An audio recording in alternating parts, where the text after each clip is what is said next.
남자 둘 여자 둘 이야기로 풀어주는 입양종합 백과사전 입양톡 사랑톡 톡톡. 네, 안녕하세요. 달달이 인사드립니다. 안녕하세요. 윤쌤입니다. 안녕하세요. 강마입니다. 안녕하세요. 옐로마마입니다.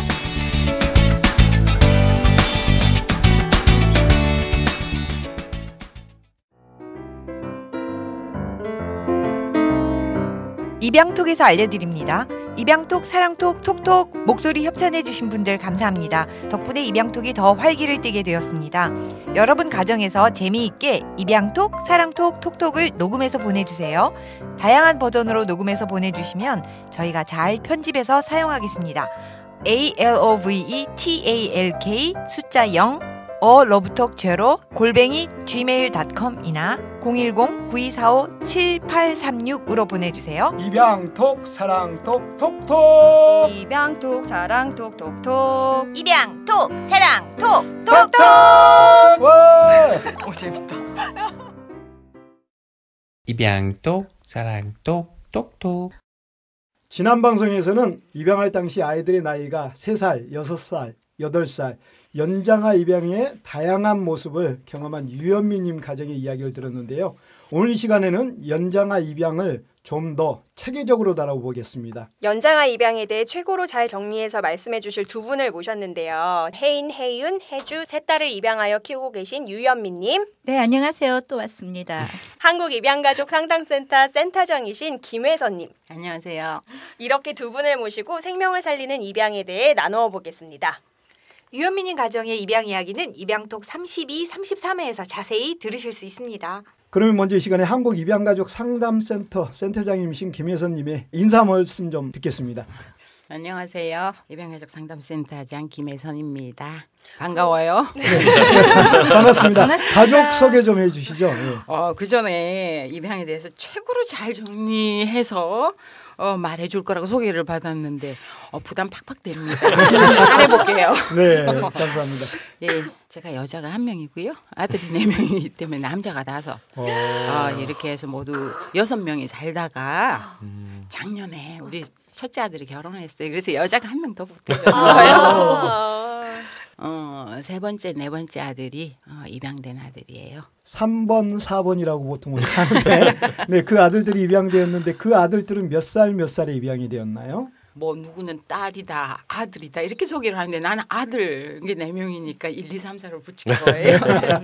그 3번이 5살 때, 4번도 5살 때 2년 후에 입양을 했죠. 지금 다 성인이죠. 그렇죠. 지금은 3번이 21살이고 막내가 19살이에요. 편안하네요. 3번, 4번. 근데 좀 비인격적이라는 생각이 들죠. 이 앞 방송에 혜준 애가 너무 복잡해가지고 머리 아팠어요, 정말. 이게 뭐 첫 번째, 두 번째인지 뭐 3번, 4번 아주 명료합니다. 근데 우리 아들 앞에서는 이 말 안 써요. 네. 이해를 위해서 잠시 사용할게요. 네. 연장하는 용어도 마찬가지예요. 여기서 잠시 사용하겠습니다. 네. 한국입양가족 상담센터는 입양가족을 위해 입양 사전, 사후 서비스 기관이래요. 2013년 1월에 오픈을 했고요. 현재 안양 평촌역 근처에 위치하고 있습니다. 입양 심리상담과 입양 부모를 위한 교육을 진행하고 있는데요. 구체적으로 입양가족 적응력 향상 프로그램, 입양 이슈별 집단 상담, 예비 연장아 입양 부모 교육, 입양 전문가 양성을 위한 입양 아카데미 등을 진행하고 있고요. 특히 연장아 입양 가족 적응을 위한 심리상담 치료를 최우선으로 지원하고 있습니다. 작년 입양톡에서도 소개해드렸던 찾아가는 상담 서비스 문지방 상담도 있습니다. 문지방 상담은 입양 부모이며 동시에 전문 상담가가 전국 어디든 찾아가서 상담을 해주는 서비스인데요. 3회까지 무료로 서비스 받으실 수 있습니다. 오, 3회까지. 네. 한국입양가족상담센터 031-425-6011로 전화주세요. 입양톡 사랑톡 톡톡.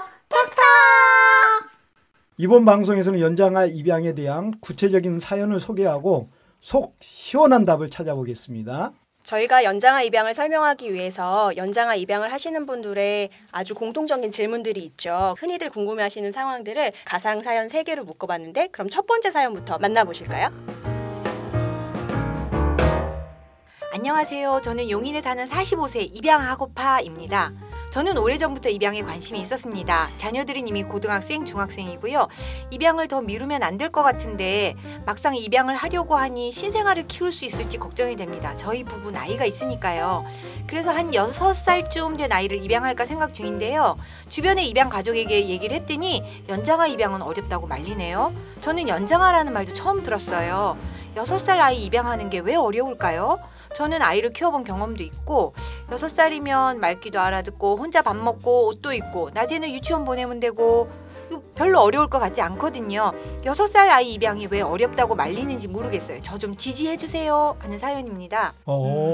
이거 완전 제 얘기 같은데요. 저희도 처음에 햇살이 이슬이 연장아를 입양하겠다고 결정을 했을 때 신생아들 같은 경우는 분유 먹이고 뭐 이유식 만들어 먹이고 자다가 계속 깨서 우유 줘야 되고요. 기저귀 챙기고 이런 것들이 굉장히 사실 부담이 됐었어요. 그래서 연장아라는 단어도 모를 때지만 그냥 막연히 좀 큰 애, 좀 말이 통하는 애를 하면 참 좋겠다. 그런 생각을 사실 했었거든요. 먼저 연장아라는 게 뭔지도 저도 입양기관에 전화했더니 연장아라는 말씀이 뭐예요? 이렇게 물어봤던 기억이 나거든요. 자, 연장아라는 그 용어가 참 지금도 생소할 거고 입양에 관심을 전혀 안 두는 사람은 평생 한 번도 들어보지 못하는 용어일 수 있어요. 근데 이게 우리나라에 처음 사용되고 우리 입양 가족들이 듣기 시작을 한 거는 이제 2000년도 아무래도 그 한국 입양 홍보회에서 공개 입양 운동이 시작이 되면서 이 용어를 이제 듣게 되는데 다른 이제 입양 부모님들은 입양을 해서 기쁘고 막 이러는데 어떤 한 그룹의 몇몇의 부모님들은 입양을 했는데 기쁘다는 소리도 못하겠고 아니다는 소리도 못하겠고 그렇다고 해서 입양 홍보가 지금 시작이 되고 있는데 말을 해서도 안 될 것 같은 그런 것들. 그래서 부모님들이 모여서 우리는 무슨 문제가 있는가 했을 때 공통적으로 발견한 것이 이제 입양을 할 당시에 애들이 나이가 많이 들었다. 이게 공통점이라는 걸 발견한 거예요. 네. 그래서 이제 연장아라는 용어는 입양될 당시에 다른 입양 애들보다 나이가 들었다 이렇게 이해를 하시면 돼요. 네. 보통 몇 살을 연장아라고 봐야 되는 건가요? 몇 살이 기준인지 되게 궁금해하세요.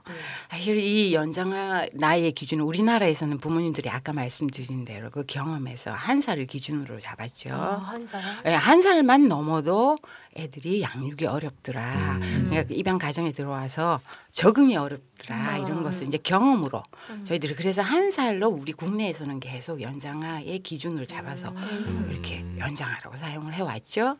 1살인데 뭐가 그렇게 어려울까 이제 이런 또 의문을 갖게 되죠. 그죠? 숫자의 의미보다는 태어나서 입양이 되기까지 그 시간을 어떻게 지냈느냐 또 그 시간이 얼마나 기냐 여기에 따라서 입양 부모님들이 느끼는 양육 초기 적응 이것이 어려워요. 그래서 이제 1살 정도 되면 이제 절대적으로 엄마한테 돌봄을 받고 3살까지 독립되어 갈 때까지 양육자의 그 양육의 질이 굉장히 중요하죠. 절대적이죠. 그 기간에 이제 우리 입양 아동, 소위 말하는 연장 아동들은 그 환경을 굉장히 열악하고 어떤 애는 방임되고 유기되고 아동이 거치지 말아야 되는 환경을 지나왔기 때문에 1살이라도 굉장히 어렵다.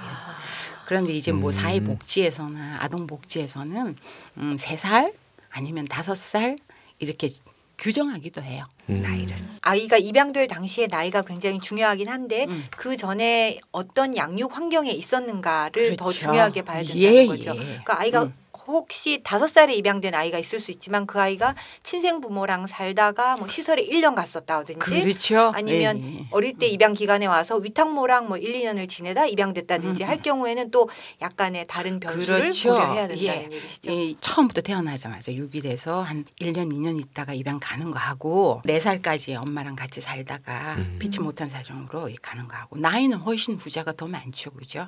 그런데 적응은 처음부터 유기된 애가 더 어려울 수 있다는 거예요. 네, 그래서 나이로 우리 연장아를 다 이해하기는 조금 어렵다 이렇게 말씀드릴 수 있어요. 왜 어려운지 그 원인을 사실은 부모하고의 이 상호 관계에서도 있어요. 부모님의 성향이라든지 양육 태도도 있는데 우리는 지금 어쨌든 아동한테 무슨 요인이 있을까를 먼저 발견을 하고 그걸 해결하려고 하는 시도잖아요. 그럴 때 이제 태어나서 어쨌든 입양되기까지 그 시간이 길면 길수록 어렵더라. 누구나한테도 마찬가지죠. 인격이라든지 습관이라든지 모든 것에 기초 공사가 일어나는 그 시간인데 그 시간이 부실 공사인 거지.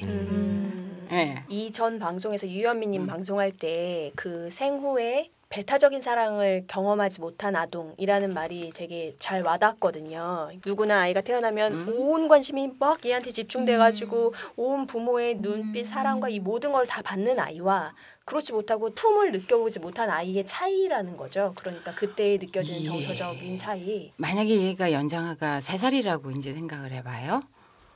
6살에서 9살 아니면 10살에서 13살 3살하고 제로에서 3살하고 이건 의미가 완전히 다릅니다. 네. 아까 배타적인 사랑이라고 표현을 했는데 그러니까 절대 의존기죠. 이 텐에서 이 세상 밖을 나올 때 부모 태에서 나와서 엄마를 통해서 세상을 나가요. 애들은 한 명의 절대적인 양육자가 애들은 필요했는데 그 시간에 우리 입양 아동들은 분리가 되죠. 강제 분리가 되고 적어도 연장 아동들은 최소 3번 이상. 우리 아들 같은 경우도 뭐 6번째.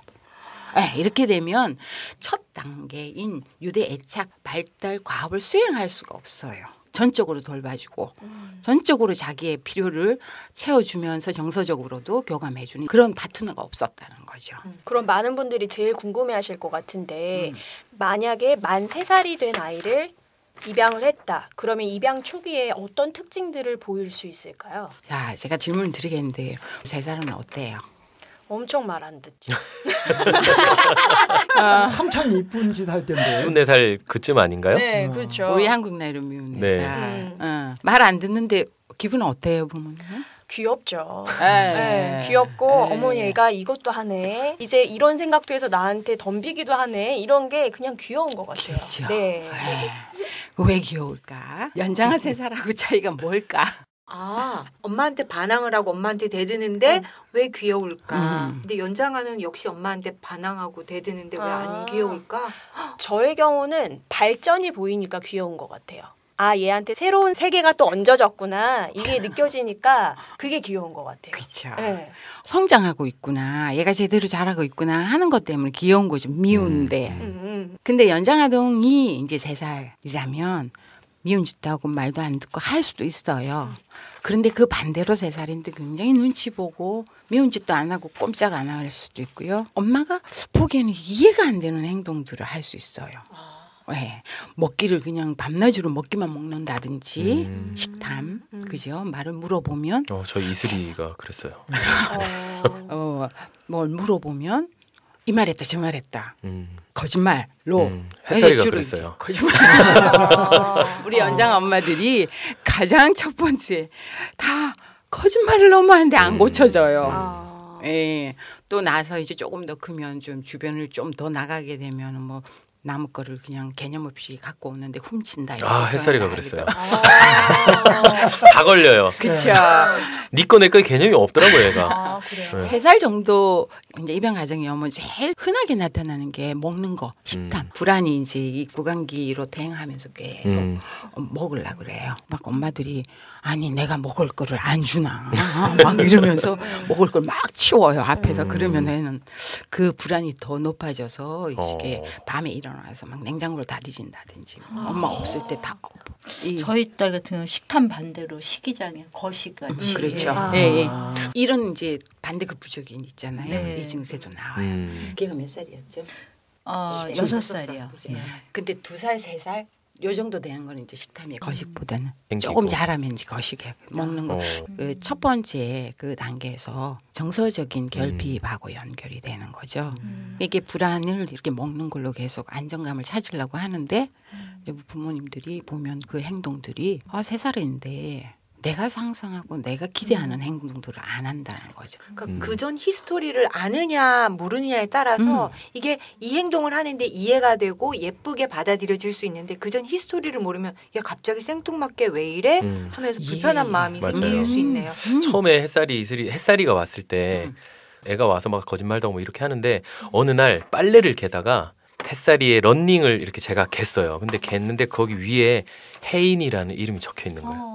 보육원에서 쓰던 이름. 그 옷을 입고 있었으니까. 근데 그거를 보는데 얼마나 눈물이 나든지. 근데 이 아이의 옛날 스토리를 내가 너무 모르고 있었고 너무 무시하고 있었구나. 예. 그걸 보고 얘를 딱 봤는데 달라 보이는 거예요. 그 순간에. 그것도 굉장히 좋은 방법이었던 것 같아요. 그 애들 옛날 모습, 사진들, 동영상들을 계속 일부러 좀 찾아봤어요. 애한테 더 애착을 가지려고. 예. 그랬더니 좀 달라 보이더라고요, 확실히. 우리나라에서 연장아 부모님들이 처음에 어려움을 겪게 된 것이 우리는 입양하고 결정하고 애를 만나고 할 때 이건 경험 안 해본 사람들은 몰라.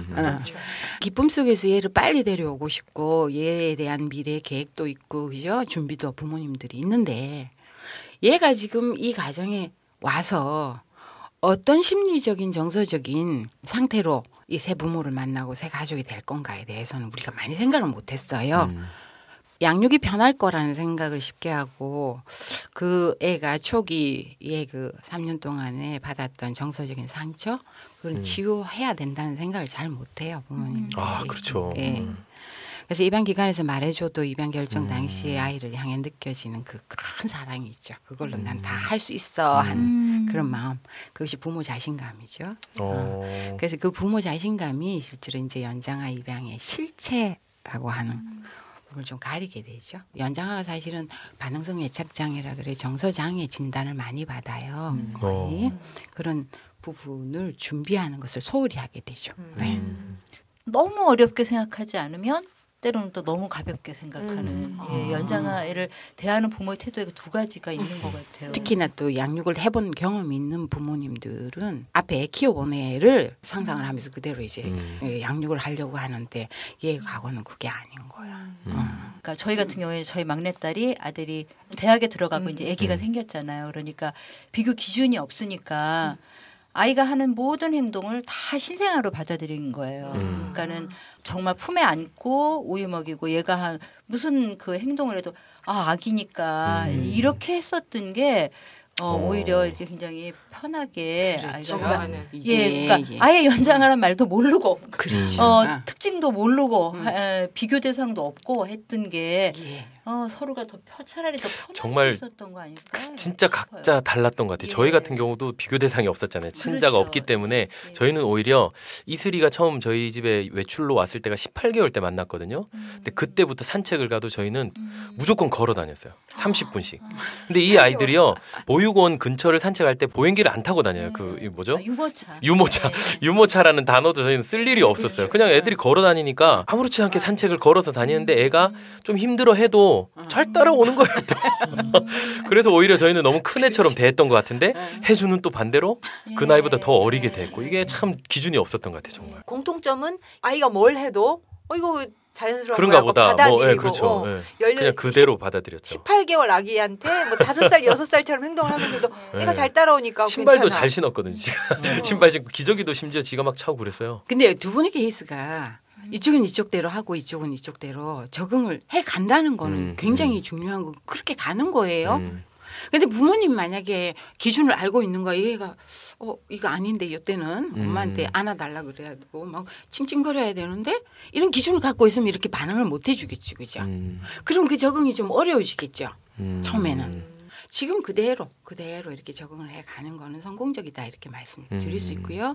그런데 얘가 만약에 훗날 결혼해서 아기를 낳았어. 그리고 유모차 이렇게 자기는 그런 거 타본 기억이 없을 수 있잖아요. 그렇죠. 그죠. 네. 그 사실은 지금 그래서 성가대 데리고 가면 연습 중에 얘가 남의 유모차를 타고 있어요. 그렇죠. 예. 안 내리려고 그래. 해봐야 돼. 그걸 되게 하고 싶어 하더라고요.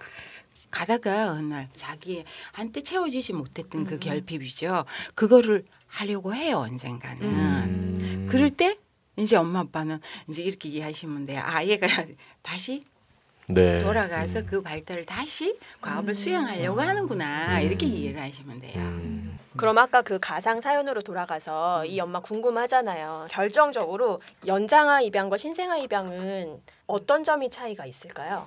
신생아 입양은 부모님들이 낳은 애랑 별반 다를 바가 없어요 이렇게 얘기를 해요. 경험을. 부모하고 자녀 관계를 우리가 진짜로 얘가 내 애가 됐구나 내 부모구나 하는 걸 느낄 수 있는 거는 애착이 형성이 돼야 되거든요. 그런데 그것이 입양 부모하고 새롭게 해야 되는 작업인데 그 애착관계 형성을 새롭게 하는 것의 난이도 차이입니다.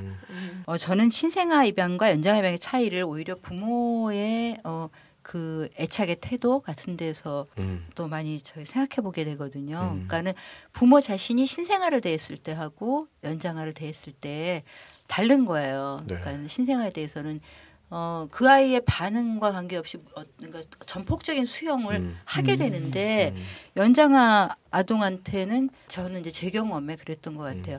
본인도 모르게 이 아이가 이쁜 아이였으면 뭐 내 말을 잘 들었으면 귀엽게 행동했으면 하는 기대를 갖고 아이를 그 자체로 수용하지 못하고 부모가 오히려 애착하지 못하고 그런 태도도 있지 않았나 생각을 하게 돼요. 그 상태에서 그렇게 보일 수밖에 없는 특징을 가지고 나한테 대한 반응을 하는구나. 얘가 나를 싫어하는구나라든가 내 말을 안 듣기로 아주 작정을 했구나.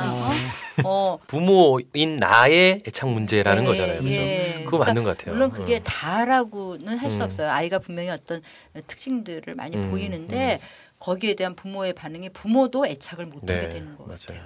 근데 그러면 주변에서 볼 때 저분 정도면 연장아 입양해도 괜찮을 것 같은데 이런 생각 드는 분들도 있잖아요. 혹시 연장아 입양하시기 전에 부모의 자기 점검이라고 해야 될까요? 그러니까 어떤 마음의 준비를 하는 것이 좋을까요?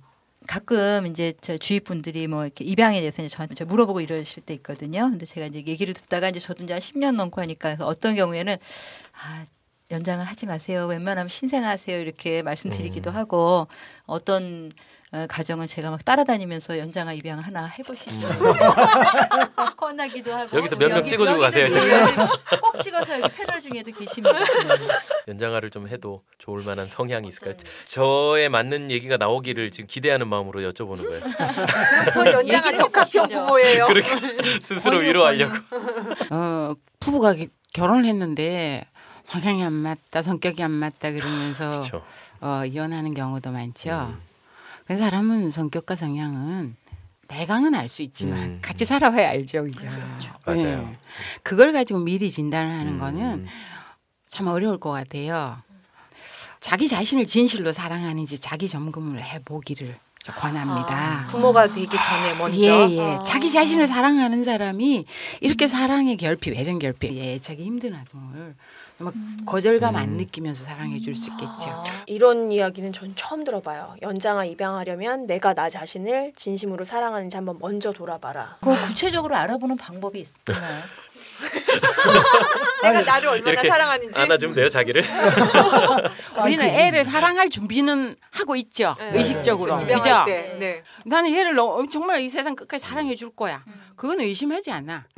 근데 가끔 이제 부모님들이 애를 사랑을 하는데 연장 아동들은 특수 욕구 아동이거든요. 욕구가 굉장히 결핍이 된 아동인데 그 욕구를 채워주기보다 자기 욕구를 먼저 채우고 싶어 할 때 자신한테의 그 결핍을 의식을 못하고 있을 때가 많아요. 자기 욕구를 먼저 채운다고 하는 거는 내가 그 아이를 통해서 뭔가를 얻고자 하는 그거인 거죠. 예.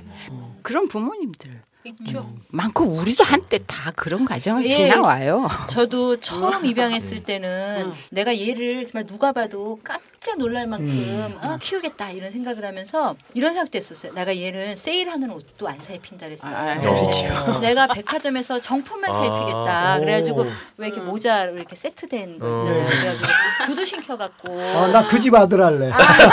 근데 그게 저기 아이는 이렇게 편하게 이게 입고 이렇게 하고 싶은 그 욕구인 건데 저건 사실 생각해보면 제 욕구였던 거예요. 그럴 수 남들이 보고 있겠네요. 저 집딸이 남다르네 뭐 이런 얘기 듣고 싶은. 이 연장아가 특수 욕구 아동이라 이 얘기가 굉장히 임팩트가 있는 것 같아요. 그 한마디만 사람들에게 설명을 해줘도 굉장히 다르게 접근이 가능할 것 같아요.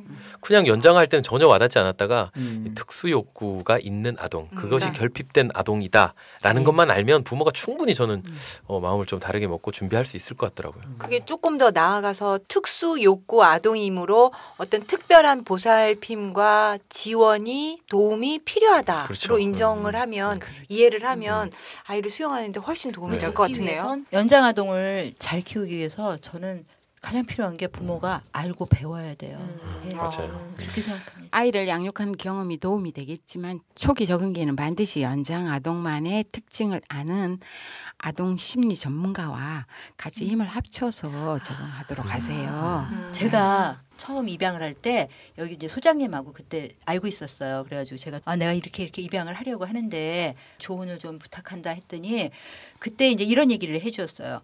아이한테 가서 아이가 말을 못 알아듣는 것 같더라도 이제 입양에 대해서 너는 이제 입양될 거야라고 아이한테 설명을 해주고 아이 쓰던 물건이나 이런 것들을 다 이렇게 달라고 해가지고 챙겨가지고 가지고 가라 이렇게 조언을 해주셨거든요. 근데 그게 실제로 참 많이 도움이 됐어요. 제가 거기 가면서 엄마 아빠가 이제 다음 달에 데리러 올 거야. 너가 집에 가게 될 거야라고 얘기를 좀 해주세요. 그랬더니 처음에 선생님들이 아이 뭐 저기 오시면 되죠 뭐냐 이렇게 하시던데 제가 정색을 하고 이제 거듭거듭 부탁을 드렸어요. 그리고 오는 날 정말 이제 소장님이 그 얘기해 주셨던 대로 아이 우유병도 좀 주세요. 담요도 좀 주세요 해가지고 담요로 감아주고 우유병 들고 그렇게 하고 왔거든요. 근데 정말 아이가 우리가 갔는데 알고 있더라고요. 자기가 엄마 아빠하고 집에 간다라는 거를 알고 있더라고요. 그리고 그 우유병은 얘가 그 뒤로도 한 1년을 손에 들고 다녔어요. 네. 우유를 먹지 않는데도 애착 물건 들고 다녔어요. 애착 물건이구나. 그래서 제가 이제 느꼈던 건 정말 전문가로부터 조언을 받아야 되는구나. 먼저 그걸 가신 분들의 그 경험들을 우리가 전수받아야 돼요. 만약에 제가 그때 그 조언을 못 들었다면 그렇게 못했을 것 조금 같아요. 힘들었겠죠. 네. 그러면 보통 연장아 입양을 생각하시는 분들의 가장 큰 이유 중에 하나가 내가 나이가 많아. 그래서 신생아 입양하면 나이 차이 너무 많이 나.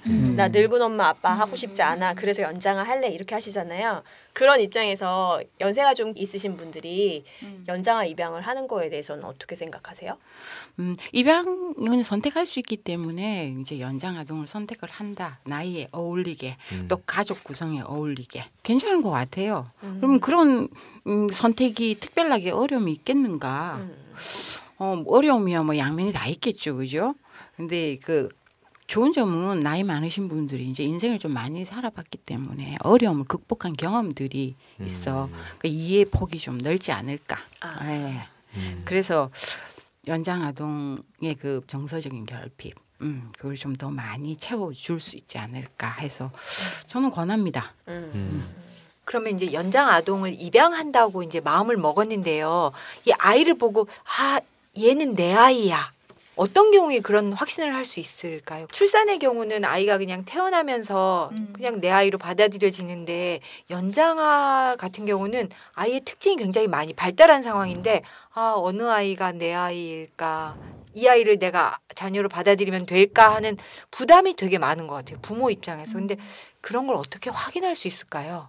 제가 저희 그 세 딸을 결정하고 선택하는 조건이 뭐였냐 이렇게 한다면 선택하지 않겠다라는 결정이었거든요. 그래서 무조건 보육원에서 선생님이 처음에 얘기하신 아이를 내 아이로 결정하겠다. 설사 이 아이에게 어떤 잠재된 장애가 있다 하더라도 그건 어쩔 수 없다. 왜냐하면 출산의 경우에도 조건을 선택하는 게 아니기 때문에 이렇게 마음을 정했어요. 그렇지만 제가 이제 만약에 주변에서 누가 또 이렇게 하신다면 저는 조건을 보면서 아이를 이렇게 그 선택하는 거에 대해서 내가 애를 골라도 되나 하면서 미안한 마음이나 죄책감을 갖지 말아라라고 오히려 권해주고 싶어요. 왜냐하면 우리가 결혼할 때도 무조건 너 결혼하고 싶어 나도 결혼하고 싶어 그럼 결혼하자 이렇게는 안 하잖아요. 조건을 고려해요. 근데 참이 결혼하고 그 연장아 입양이 비슷한 점이 있어요. 근데 우리가 또 수없이 많은 조건을 받다고 해서 반드시 행복하냐 하면 또 꼭 그렇지도 않거든요. 그러니까 그럼에도 불구하고 우리가 가능하면 여러 가지가 잘 맞는 그 사람하고 결혼했을 때 더 만족도가 더 높을 수 있잖아요. 그런 것처럼 여러 가지 조건이 우리 집에 잘 맞는가 아이가 와서 잘 적응할 수 있겠나 하는 거를 보는 거에 대해서 미안하게 생각하지 말고 보셔라. 그러나 그럼에도 불구하고 그 아이와 정말 이제 부모 자식에서 살아갈 때는 또 그 조건을 초월하는 그런 결단이 있기는 있겠죠. 근데 이 얘기가 사실은 지금은 아이들을 직접 보고 뭐 이렇게 선택할 수 있는 시스템이 좀 아니잖아요. 지금 이제 입양특례법 이후에는 예전에는 보육원에서 그렇게 직접 가서 뭐 선택할 수 있는 좀 여지가 훨씬 더 많았는데 요즘은 좀 어려운 상황이긴 하잖아요. 그런 것들도 우리 들으시는 분들이 좀 알아서 걸러서 들으시면 될 것 같아요. 입양톡 사랑톡 톡톡 사랑해요. 그럼 두 번째 가상사연인데요. 이게 사실은 가상사연이 아니고 제 얘기입니다. 제 와이프의 사연입니다.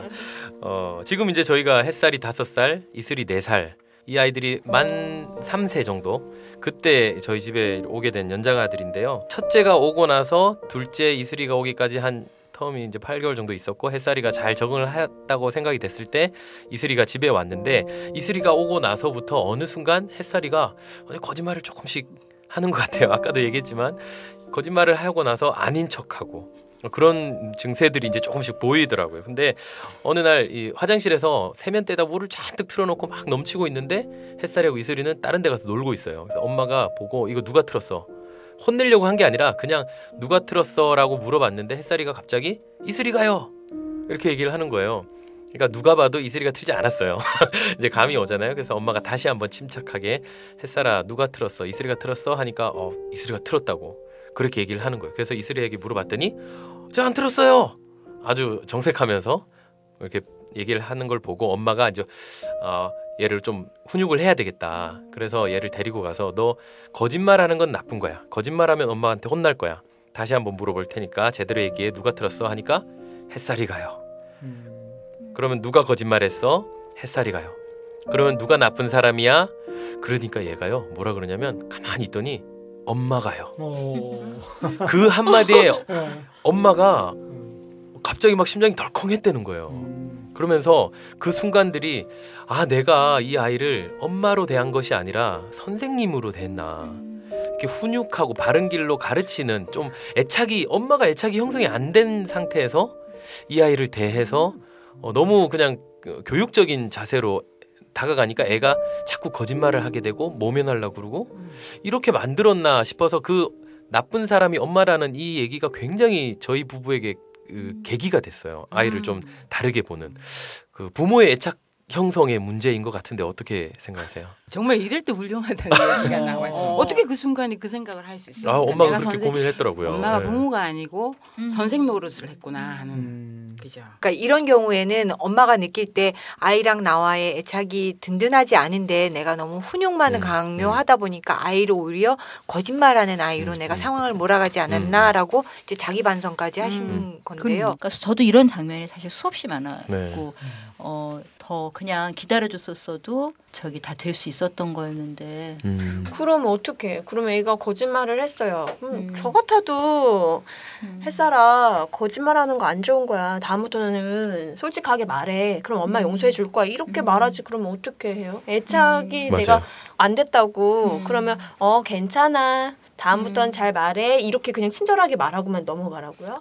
저는 진짜 그러게. 네. 아니 저 같으면 그 상황에서는 그러니까 엄마 눈에는 이게 햇살이가 지금 거짓말하는구나라는 심증이 오잖아요. 네. 물증은 없지만 그럴 때는 자 누가 거짓말했어라고 따지기보다 혼자 속으로 삭히고 얘들아 물을 꺼야지. 다음부터 우리 꼭 물 끄기로 하자. 물 안 끄면 다음엔 엄마한테 혼날 거야. 물 꼭 꺼야 돼. 하고 누가 그랬어를 확인하지 않고 지나가는 건 어떨까 싶어요. 그러니까 엄마는 심증은 있잖아요, 사실은. 근데 그거를 꼭 너를 범인으로 네가 고백하도록 만들겠어 하는 자백하게 만든 취조한 듯이 애한테 이렇게 다가갔던 자세가 굉장히 후회를 했던 것 같아요. 엄마 심리는 아이한테 거짓말을 시키지 않는 것을 가르치겠다는 마음이거든요. 제가 많이 해봤어요. 다 하고 싶을 것 같아 나는. 너무 어렵다.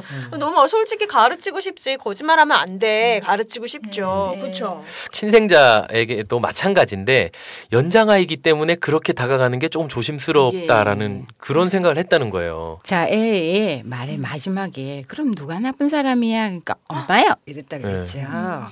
얘는 지금 어디에 지금 관심이 있어요?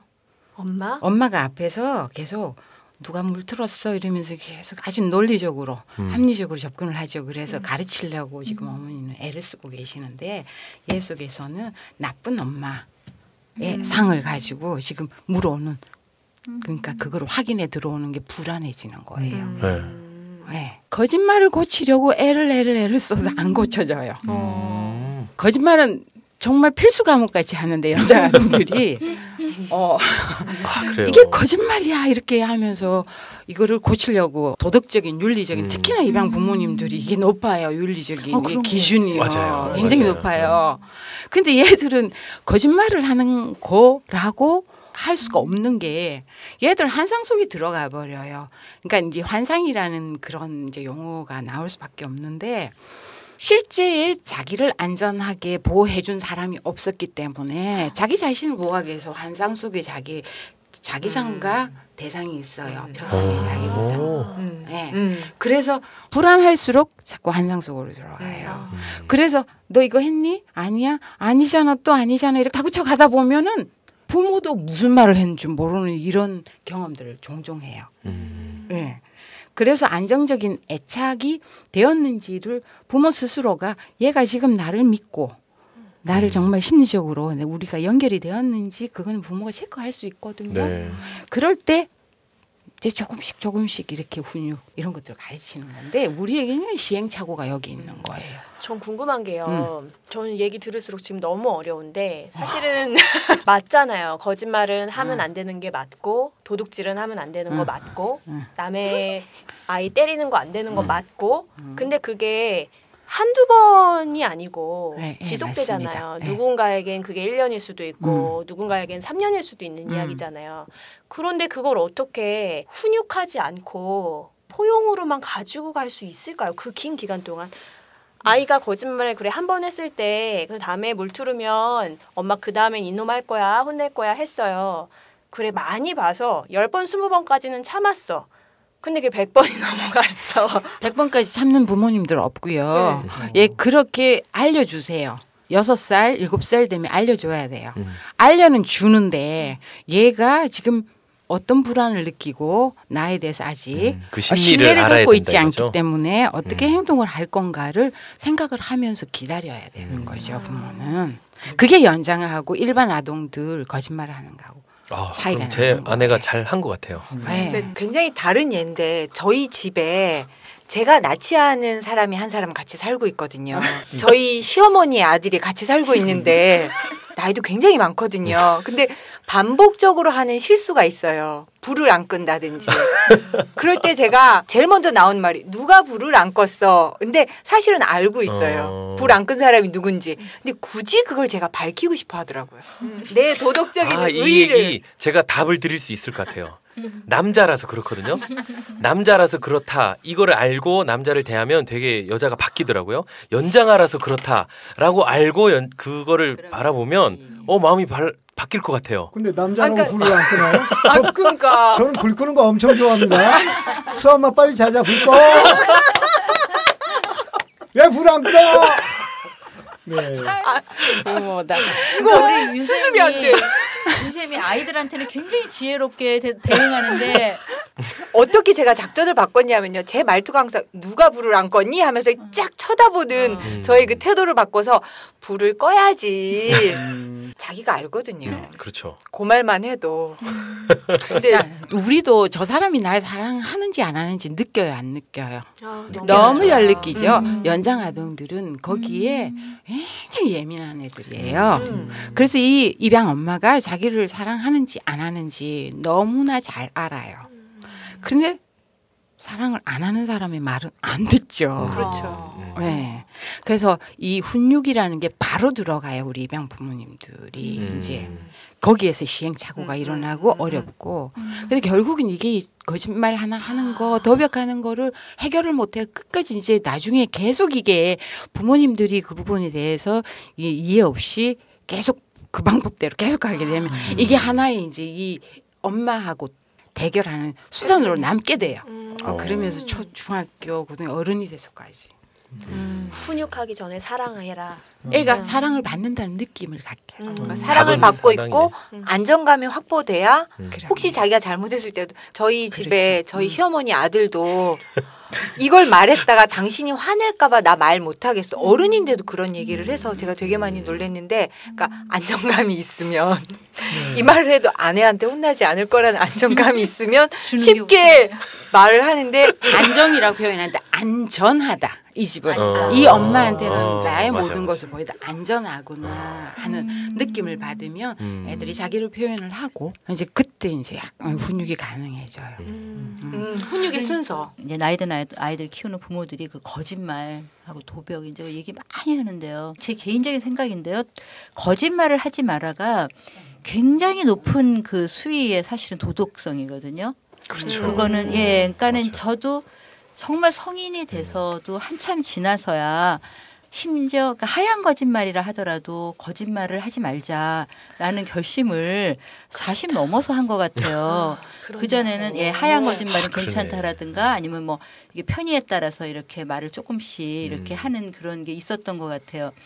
근데 이제 저희 아이들 같은 경우에 이제 도벽이 아이들이 한 번씩은 다 있다고 하잖아요. 근데 우리 이제 아들이 초등학교 한 1학년 때서부터 한 3, 4학년 그때쯤 사이인 것 같아요. 그러면 이제 돈을 이제 훔쳤어요. 그걸 이제 알았을 때 정말 하늘이 무너지는 것 같았어요. 그래가지고 뭐 정말 몇 날 며칠을 울고 막 이제 뭐 인생이 막 끝났다는 식으로 했는데 그 다음에 이제 우리 큰 딸이 또 이제 그 나이쯤 돼서 또 도벽이 생겼어요. 그래서 뭐 하늘이 무너지는 것까지는 아니지만 이제 그걸로 굉장히 이제 막 질책을 하고 막 이제 도대체 엄마의 그 신뢰에서 네가 엄마 지갑에서 돈을 훔쳐가는 그리고 거짓말을 하는 이게 뭐냐 막 한탄을 했어요. 근데 이제 둘째 딸이 또 그 나이에서 또 이제 지갑에서 돈을 또 훔쳤어요. 그러니까 그때는 이제 이미 벌써 앞에서 여러 번 봤으니까 그래서 이제 또 나이가 또 됐구나. 그래서 이제 이렇게 하지 마라 이제 이렇게 했어요. 근데 어느 날 큰딸하고 둘째 딸이 내가 이제 너무너무 속상해하고 하니까 어느 날 그러더라고요. 엄마 이제 엄마를 실망시키고 싶지 않아서 돈을 안 훔치겠다고 얘기를 하더라고요. 그러더니 정말 그 뒤로 이제 그런 일이 없어요. 단 한 번도. 근데 이제 막내는 또 배짱도 좋아서 막 아주 큰 돈도 막 저기 꺼내가요. 그래서 왜 꺼냈냐 그러면 얘는 아까 우리 막내딸이 이제 구호가 당당이잖아요. 그래요. 지갑이 비어서 꺼냈대요. 근데 할 말이 없는 거예요. 자기가 지갑이 비어서 엄마 돈 좀 꺼냈는데 뭐. 근데 이제 도둑질이고 뭐 하늘이 무너지는 것 같지는 않고 그러니까 이렇게 하면 안 된다. 엄마가 너한테 준 돈의 범위 안에서 써야지. 훨씬 도덕적으로 판단하지 않게 된 거예요. 근데 또 꺼내다가 또 이제 들켰어요. 그래서 엄마가 맨날 네가 돈을 언제 훔쳐갔나 이렇게 생각을 하면 좋겠냐, 네가 엄마가 너를 볼 때마다 제가 내 돈을 훔쳐갔는데 이렇게 생각하면 좋겠냐 했더니 눈물을 툭툭툭툭 흘리더니 이제는 안 그런데요. 근데 이제는 제가 그걸 알거든요. 이제 드디어 얘도 이제 도벽이 끝났어요. 그러니까 이렇게 아이들이 언젠가 뭐가 이렇게 채워지면 또 끝나고 그러는데 연장을 키우는 그 부모들이 너무 높은 도덕적 기준으로 마치 이렇게 하지 않으면 아이가 못 쓰게 될 것 같아서 걱정이 되는 거예요. 막 잘 두려움이나. 가르쳐 주고 싶은 또 책임감 그쵸. 때문에 그리고 그런 안 것 같아요, 가르쳐 주면 좀. 아이가 잘못돼서 얘가 영영 진짜 완전 무슨 뭐 사기꾼이 되는 게 아닐까 하는데 사실은 아이들이 그게 아까 수장님 얘기하신 것처럼 그 어떤 것이 채워졌을 때 너무 그냥 딱 끝나더라라는 제 경험 전해드리고 싶어요. 제가 되게 많이 들었던 얘기 중에 하나가 연장아 입양에서 중요한 처방은 세월이 약이다. 이런 얘기들 많이 하시잖아요. 이게 맞는 말인가요? 네, 제 경우에는 세월이 약이었고 시간만이 정말 위대한 스승이었고 사랑이었다. 저는 그랬던 것 같아요. 그동안에 엄마가 그냥 있은 게 아니라 그 세월을 네. 같이 가면서 애랑 같이 예. 자라갔어요. 변해갔어요. 맞아요. 저도 많이 자랐어요. 그죠. 그래서 그냥 세월이 간다고 시간이 간다고 되는 건 아니고요. 입양한 아동의 그 마음이 어떤 건가 특징이 어떤 건가 많이 찾아서 노력하고 했죠. 특히 정서적으로 상처가 깊은 아동의 부모 되는 그 노력을 해왔던 거죠. 그러니까 그래서 시간을 단축도 시킬 수 있고요. 네. 네, 그게 아이랑 적응해 가는 과정에서 부모가 노력을 하고 그러면서 세월을 보내야 된다고 하셨는데 사실은 그 시간이 부모한테는 정말 죽을 것 같은 고통의 시간이잖아요. 그 시간을 넘길 수 있는 좋은 도움? 좋은 방법은 뭐가 있을까요? 하여튼 저 경우에는 가장 도움이 됐던 건 같은 길을 가고 있는 다른 입양 부모들이었어요. 지금 우리 같이 계신 우리 수장님도 그랬고요. 내가 이상해서 그런 게 아니구나. 이렇게 가면 이게 길이 맞구나 하는 거를 서로 확인해주는 자조 모임, 네, 그런 조언 이런 거에 힘입어서 이렇게 견뎌낼 수 있었던 것 같아요. 같은 연장아를 입양한 부모님들과의 모임도 네. 되게 도움이 됐고 예. 한국 입양 가족 상담센터처럼 이렇게 전문적인 도움을 네. 받을 수 있는 예. 그런 곳을 찾는 한국 것도 입양 홍보회의 무슨 자조 모임 지금 한국 입양 홍보회에서 연장아 부모님들 모임이 정기적으로 모이고 있지요. 맞아요. 그래서 저도 제가 그때 너무 그 외로웠었던 그리고 그때 함께 줬던 분들이 너무 고마워서 예, 저도 그 모임은 기대하고 열심히 참가하고 있어요. 이 아동 심리잖아요. 우리 부모님들이 정말 그 부분에 대해서 누가 배움을 받은 적도 없고 특히나 이렇게 정서적으로 상처가 깊은 아동은 이제 아동 심리 치료사와 같이 처음에 적응해 가는 걸 적극 권해드리고 싶어요. 네, 그러면 시행착오도 줄이고. 입양똑 사랑똑 똑똑. 그럼 이제 세 번째 가상 사연입니다. 아들 둘 입양맘의 사연인데요. 신생아로 입양한 아들이 있습니다. 낳은 자식이라 해도 이보다 더 좋을 수 있을까 싶게 행복하게 잘 살고 있습니다. 우리 아들이 5살 되었을 때 8살 된 형을 입양했습니다. 신생아 입양하고 너무 좋아서 입양에 대한 자신감도 있고 형제끼리 서로 의지하면 좋을 것 같아서 아들보다 3살 많은 형을 입양하게 되었거든요. 아이가 처음에는 말도 잘하고 행동도 반듯하고 뭐 하나 흠잡을 데 없이 완벽했습니다. 동생이랑도 잘 지내고요. 그런데 3개월이 지나면서 아이가 제 눈치를 보는 것 같습니다. 말도 머뭇거리고 답답하게 하네요. 그러면서 몇 가지 이상한 행동도 합니다. 제가 안 볼 때 동생을 때린다든지 학교에서 친구와 싸우고 온다든지 학교 생활도 원만하지 못하게 됐습니다. 저는 아이에게 점점 거리감이 생깁니다. 그래도 내가 엄마인데 이러지 말아야지 하면서 마음을 다잡아보지만 극복이 잘 안 됩니다. 처음에 말 잘 듣고 반듯하던 우리 아이는 어디로 갔을까요? 도와주세요. 연장아 입양 가족 중에서 이런 예를 저도 들어본 적 있는 것 같아요. 네네네. 그러면은 진짜 아이 마음은 뭘까요? 어떤 생각을 하고 있어서 이러는 걸까? 서로 좋은 모습을 보이려고 한 허니문이라고 하는 기간이 끝난 거죠. 서로를 밀어내면서 아이와 부모가 힘겨루기 하고 있는 중이죠. 이렇게 행동해도 나를 사랑할 수 있는가요? 지금까지 엄마라고 하는 사람들은 모두 나를 떠났어요. 당신이라고 다를 바 있겠어요?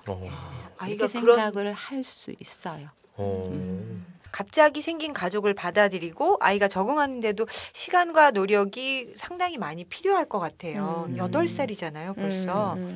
생활 환경이 바뀌는 건 연장 아동들에게는 매우 익숙해요. 여러 장소를 옮겨 다녔고 여러 엄마들을 지내왔으니까 그건 별로 특별한 게 아니에요. 이 사례에서. 자기만을 사랑해준 사람을 단 한 사람도 만나보지도 못했을 수도 있습니다. 그래서 입양 부모와 애착을 하려면 대응을 보이고 그 대응을 받아주세요. 이제 발달 이론가들에 의하면요. 발달이라는 것은 뛰어넘는 법이 없다고 해요. 그죠? 일단 한번 그 과업을 수행을 하면 잊어버리는 일도 없다고 그러잖아요. 얘가 지금 그 발달을 자기가 하려고 대응을 하고 있는 거예요. 그때 파트너가 안 해줬기 때문에. 그러려고 대응을 하고. 그렇죠. 그때는 얘가 자기 잃었던 그 과업을 다시 하려고 돌아가는구나. 이렇게 이해를 하시면은 참을 수 있지 않겠어요? 그렇죠. 그렇죠. 그러면 오히려 적극적으로 그렇죠. 아이가 저희 같은 경우도 이제 우리 혜인이가 이를테면 3살 때 해야 되는 걸 못했다면 지금 제가 그걸 이렇게 해주고 이렇게 무릎에 앉히고 이런 거를 많이 해주면 좋을까요? 아유, 좋습니다. 연장아뿐만이 아니고요. 우리 입양 아동들이요. 엄마 뱃속에서 못 있었잖아요. 이 엄마들. 참 우리 입양 부모님들 그 부분이 가장 어려운 부분이잖아요.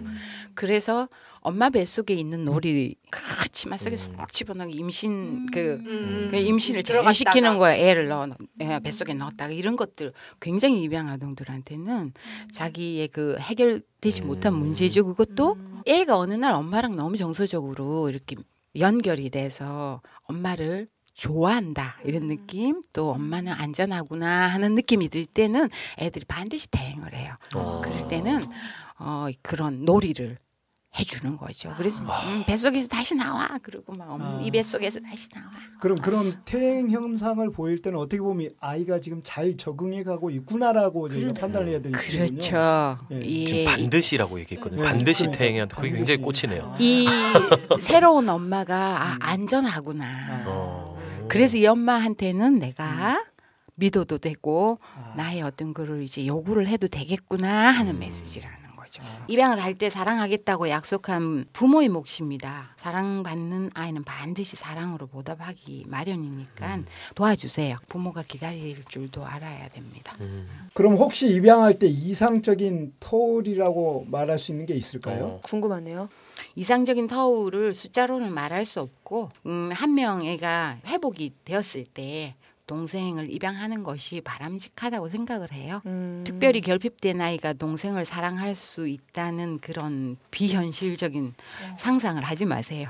아무리 터울이 큰 동생이라고 해도 시기하고 부모 없을 때 괴롭힙니다.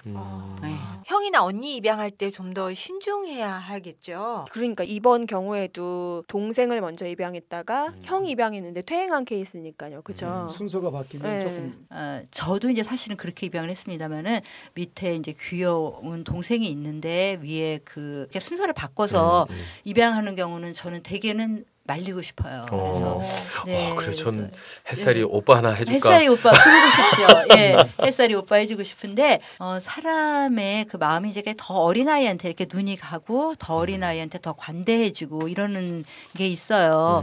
그리고 또 위의 아이도 충분히 자기만의 시간을 부모하고 누릴 또 권리가 있고 그런데 이게 이렇게 순서가 바뀌면 그런 게 뺏기는 것 같더라고요. 그래서 그런 마음이 드는. 괜찮다고 저는 생각을 하는 게 이제 연장아에 대한 이런 이해를 가지시고 준비를 하시는 분들은 애가 동생을 시기하고 괴롭히고 엄마 안 보는 데서 눈을 찔러버린다든지 이런 행동들을 할 때 얘를 이해를 할 수 있어야 된다는 거죠. 준비를 해야 된다. 그러니까 얘가 그 결핍된 그 지체된 발달 과업을 수행을 하는 동안은 좀 혼란스러울 거예요. 그렇지만 연장 아동들은 지체된 그 부분이 회복이 되면 치유가 되면 굉장히 다른 영역이 그 발달이 어떤 거는 굉장히 앞서 있는 것도 있어요. 뭐 사회성 같은 건 굉장히 발달이 돼 있어요. 자율성 이런 것들은. 근데 급속도로 발달을 해갈 수 있는 가능성을 가진 애죠. 네, 그래서 이제 그 위에 애를 입양을 한다는 거에 대한 두려움은 갖지 말아라. 저는 그렇게 말씀드리고 싶어요. 준비만 잘하면 그렇죠. 그러니까 괜찮다. 모든 것이 다 가능한데 일단 가장 중요한 것은 부모님이 얼마만큼 준비가 돼 있느냐. 연장 아동에 대한 네. 이해를 특히나 심리 정서적인 부분을 네. 알고 준비하셔라. 입양 가족 중에서 첫 아이를 신생아 입양하고 몇 년 후에 언니는 연장아로 입양하신 가정이 있어요. 근데 엄마가 가족 소개를 할 때 무의식 중에 우리 큰애는 연장아로 입양했고 동생애는 신생아로 입양했습니다라고 소개를 하셨대요. 근데 한참 지나서 어느 날 큰아이가 엄마 난 언제까지 연장아야? 그럴 수 있겠다. 그러니까 동생이랑 자기가 똑같은데 언니 입장에서는 나 언제까지 연장아야? 왜 나 달라라고 이렇게 물었다고 하네요. 이게 연장아라는 게 어쩌면 하나의 낙인처럼 찍힌 게 아닌가 싶은 생각이 들었어요. 부모들은 연장아란 용어 사용을 자제하기를 권합니다. 입양 전문가나 사회복지 관련자들이 각별히 돌보고 지원해야 한다는 점을 표현하려고 사용하는 용어이니까 이 용어 사용을 자제하는 편이 낫습니다. 아이는 아이인 거고 연장 아동도 초기 적응을 성공리에 마치면 정말 빛나는 눈부신 아이로 변합니다. 그거는 더 놀라운 거거든요. 예. 지금까지 뭐 연장 아동의 어떤 어려운 점, 뭐 특수한 점들을 쭉 얘기를 했는데 오히려 신생아보다 연장아를 키웠을 때 어떤 기쁨이나 이런 것들도 분명히 있을 거 아닐까요? 그러니까는 이런 것 같아요. 신생아 입양의 보람이라면 이제 내가 출산하지 않았는데 혈연을 넘어서는 그런 보람이 있잖아요. 네. 그런데 연장아는 출산을 안 했을 뿐만 아니라 다른 객체 어떤 그 인격이 나하고 이렇게 그 만나서 내 아이가 되고 그 아이가 점점 나한테 이제 침투해 들어오면서 둘이서 정말 그 태초서부터였던 것처럼 그 영과 혼이 하나로 엮여가는 과정에서 그러니까 고생이 큰 것만큼 보람도 훨씬 더 크죠. 훨씬 더 크고 그 또 저기 그 기쁨과 황홀은 또 이건 또 황홀까지 나왔어요. 저를 정말 그렇게 힘들게 했던 우리 큰딸을 요즘 보면은 눈을 뗄 수 없어서 이렇게 황홀해서 바라보는 그런 그 느낌이에요. 근데 그거는 제가 아마 뭐 배로 나서 만약에 키웠다면 글쎄 모르겠어요. 그러면 보면서 이쁘네, 아이고 저희 우리 딸내미 예쁘기도 하네 하는 정도였지 지금처럼 이렇게 그 정말 가슴이 터질 것 같은 그런 그 황홀은 아니었을 거예요. 우리가 아동에 관해서 지금까지 이제 관심을 가지고 아동이 발달이 뭐 지체됐다 이런 얘기도 했는데요. 사실 우리 어른들도 계속 성장해 가고 있다. 이거를 우리가 생각을 한다면은 왜 사람이 인격이 성장할 때 우리도 경험했죠. 누구 상대가 어떤 상대냐에 따라서 내 인격이 바닥을 보인다든지 그래서 깨닫게 되고 더 성장해 가는 그런 경험들을 하잖아요. 그럼 연장 아동을 입양해서 연장아 부모가 되어가는 과정에서는 정말 만만찮은 상대예요. 저희 인격을 성장시켜주는. 그래서 지금 좀 도전적인 정신이 있는 입양 부모님들이 연장아를 선택을 많이 하시는 것 같아요. 도전적인 성향의 저네요. 네. 당첨되셨어요. 축하합니다. 네, 좋습니다. 이 도전을 잘 넘기면 급성장할 수 있고 원숙한 단계에 갈 수 있는 뿐만 아니고 그렇죠. 황홀한 기쁨. 자녀도 좋네요. 그 변화가 크면 더 놀랍죠. 기쁘고 그 변화를 바라보고 굉장히 보람이 있을 것 같아요. 정말. 자, 그러면 오늘 입양톡에 출연해 주셨는데 어떠셨나요? 생각보다 힘드네요. 그런데 이렇게 연장아동 입양해서 키우시는 분들 아니면 이제 계획하고 계신 분들 우리 모두 함께 좋은 이런 공간을 통해서 우리 함께 할 수 있었으면 좋겠습니다. 네, 감사합니다. 저는 제가 처음에 연장아 부모가 됐을 때 정말 아무도 없었는데 이렇게 입양톡이라는 이 방송을 통해서 20년 동안 연장아 부모님들의 경험과 또 우리가 노력했던 그런 이론들을 다 합쳐서 이렇게 전달해 줄 수 있는 이런 기회가 있다니 너무 감사합니다. 20년. 네. 그럼 우리 패널들 소감 한마디씩 해주시죠. 제가 아무래도 베이비박스 연장아이 둘을 입양을 한 입양 부모잖아요. 저는 연장아이들이 더 입양이 많이 됐으면 좋겠다 늘 그런 마음을 가지고 있고 혹시라도 들으시는 분들이 연장아 입양에 대해서 너무 두려움을 가지거나 좀 불안함을 가지면 어떨까.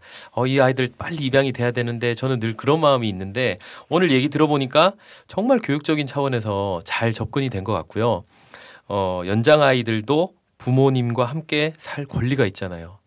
우리 그 아이들도 보육원을 나가는 그날까지 가족이 되는 꿈을 꾼다고 하니까 지금 이 방송 들으시는 분들, 마음이 흔들리시는 분들 우리 연장 아이들에게 조금 더 관심을 가져주셨으면 좋겠습니다. 네, 저는 오늘 이게 연장아 입양에 대해서 사실 저는 두려움이 있죠. 그리고 연장아 부모님들 보면 와 대단하신 분이다 뭐 이런 생각 많이 했었는데 오늘 두 분을 모시고 얘기를 들으면서 정말 어려운 일을 잘 넘기신 그러니까 부모 근력이 많으신 분들 앞에 서니까 그 무게감이 굉장했었고요. 이렇게 연장아 입양하신 경험이 많으신 두 분을 모실 수 있는 게 굉장히 영광이었어요. 특별히 김혜선 소장님 같은 경우 언론에 나가시는 걸 굉장히 조심스러워하시고 안 하겠다고 많이 하셨는데 저희 입양톡에서 간곡히 부탁을 해서 이게 이분 방송에 나오신 적이 몇 번 없을 건데 신혜라 씨보다 더 어려웠다고. 네, 섭외가 그런 분인데 와주셨고 역시나 이 자리를 아주 꽉 채워주신 그 내공이 정말 감사했습니다. 저는 무엇보다도 이미 벌써 연장아 입양을 20년 전에 하셨고 그 경륜을 가지신 분들이 벌써 이렇게 팔을 벌리고 나한테로 와. 내가 가르쳐 줄게. 우리 겪었어. 다 해봤던 일들이야 하고 이러고 계셔주신 게 너무 감사한 것 같아요. 그러니까 지금 한참 그 터널을 지나가고 계신 분들이 혼자만 고군분투하지 마시고 그렇게 어려워하지 마시고 달려갈 곳이 있다는 거. 네, 우리나라도 이미 이 정도는 됐다는 거. 그리고 이분들이 기꺼이 받아들일 준비를 두 팔별로 하고 계시다는 거가 참 고맙고 감사한 그런 시간이었던 것 같습니다. 네, 저도 오늘 이렇게 많은 이야기를 들으면서 잘 준비를 하면, 철저하게 준비를 하면 아이와 우리 부모님들이 더 행복할 수 있는 그러한 시간이 될 수 있겠다라는 생각을 해봤습니다. 오늘 이 방송을 듣고 도움을 받기를 원하시는 분은 한국입양가족 상담센터로 연락을 하시면 되겠습니다. 031-425-6011 한국입양가족 상담센터 031-425-6011로 전화주세요. 오늘 좋은 말씀으로 함께해 주신 우리 김혜선 소장님과 유현미님 감사드립니다. 감사합니다. 감사합니다. 수고하세요. 입양톡 34회의 목소리 재능 기부해주신 석주희, 서은재 어린이, 미국에서 참여해주신 양재인 어린이, 그리고 어린 시절 프랑스로 입양되어 결혼 후 현재 프랑스에서 한국 아동 입양을 진행 중이신 미스터 르갸브님, 진심으로 감사드립니다. 글로벌한 목소리 재능 기부로 입양톡이 더욱 빛이 납니다. 그리고 다음 주 5월 13일 토요일 전국 입양 가족들의 축제 제12회 입양의 날 행사가 세종대학교 대양홀에서 열립니다. 입양톡 스태프들도 별도의 부스를 마련하여 여러분을 기다립니다. 쌈지아빠 박요한님 CD에 사인도 받고 입양톡 패널들도 직접 만나볼 수 있는 절호의 기회. 모두 참여하시어 마음껏 즐겨주세요. 자세한 내용은 중앙입양원 홈페이지와 입양자조 모임 카페를 참고해 주시기 바랍니다. 감사합니다.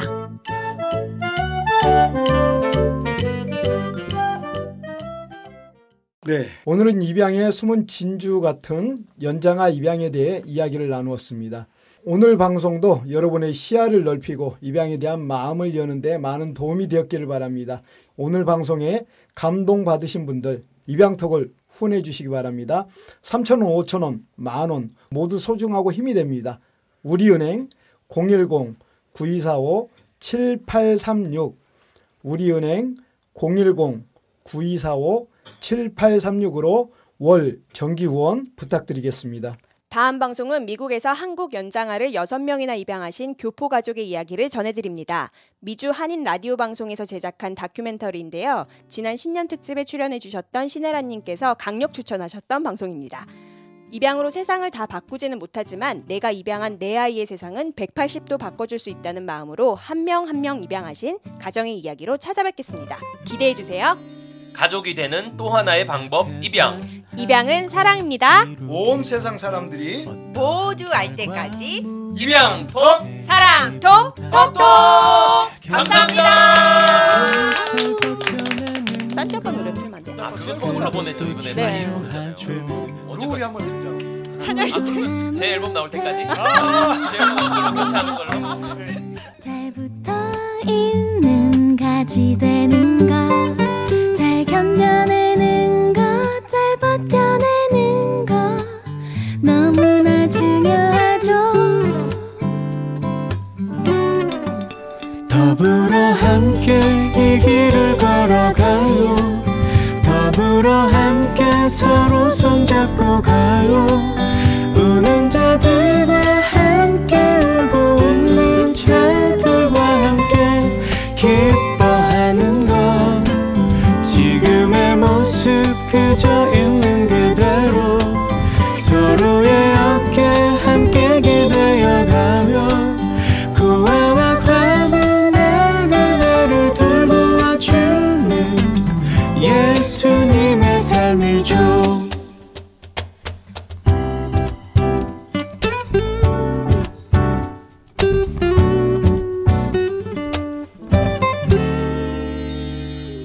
포도나무 대신 주님 곁에 잘 붙어 있는 가지 되는 것, 잘 견뎌내는 것, 잘 버텨내는 것 너무나 중요하죠.